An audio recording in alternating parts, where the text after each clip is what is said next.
بالنسبة للدورة السابعة لسباق 10 كيلومتر على الطريق للدار البيضاء المنظم من طرف المدرسة الوطنية العليا للكهرباء الميكانيك التابعة لجامعة الحسن الثاني بالدار البيضاء وبمساعدة مقاطعة الحي الحسني، عملة مقاطعة الحي الحسني بالدار البيضاء وعصبة الدار البيضاء الكبرى. تنظم هذه السنة. الهدف من التنظيم هذا هو مشاركة حوالي 2000 مشارك اللي تنتمي جميع الفئات من طلبة وطلبة جامعيين وطلبة مهندسين والهواة والمحترفين التابعين للأندية التابعة للجامعة الملكية للألعاب القوى وكذلك الجامعة الملكية للألعاب الجامعية. وتنتمناو هذا السنة بالسباق يكون سريع، بحيث تنتمناو نحطموا رقم قياسي للسباق اللي هو 28 دقيقة هذه السنة و24 في السنة الماضية 2015، وتنتمناو هذه السنة نهبطوا على 28 دقيقة. وكذلك هذه السنة تنشكر جميع المدعمين لي سبونسور اللي عطاو الدفعة الكبيرة هذه السنة باش يمشي السباق لواحد الهدف كبير، وهو وضعه في إطار السباقات الوطنية والدولية إن شاء الله.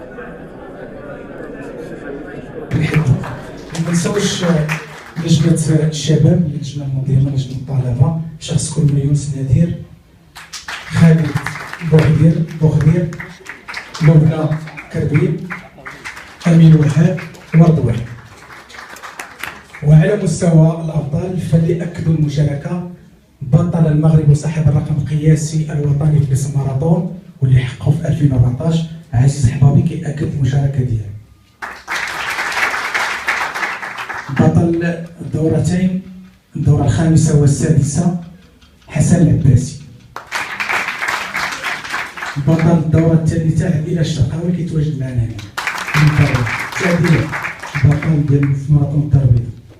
هناك كذلك من فريق الجيش الملكي حمزة السهلي، هذا شاب قادم بالقوة، كتعرفوا الأستاذة قايمة بالعشي، بطل المغرب في العدو الرفيف الشبان، وبطل إلترا ماراثون والزازات وسكور.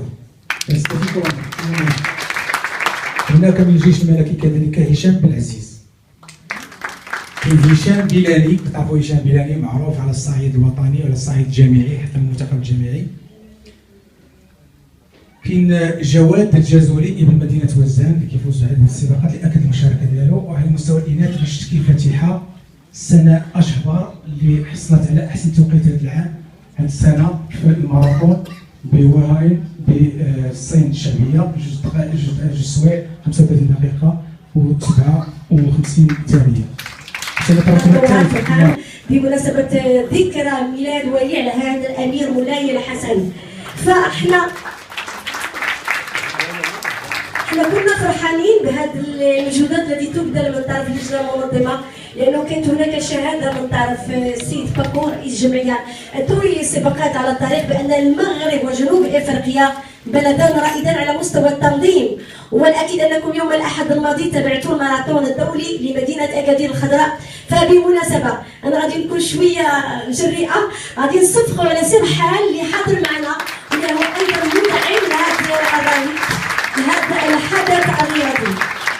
يبقى هذا الحدث هو نموذج يحتذى به على مستوى التنظيم. فمجموعه من السباقات اللي عايشناها 15 كيلومتر لمدينه بوزنيقه، ايضا لمدينه الدار البيضاء اللي غيكون ان شاء الله يوم 15 ماي. لكن الحدث اليوم هذا نتوسعوا فيها اللي بخصوص سباق 10 كيلومترات. حسن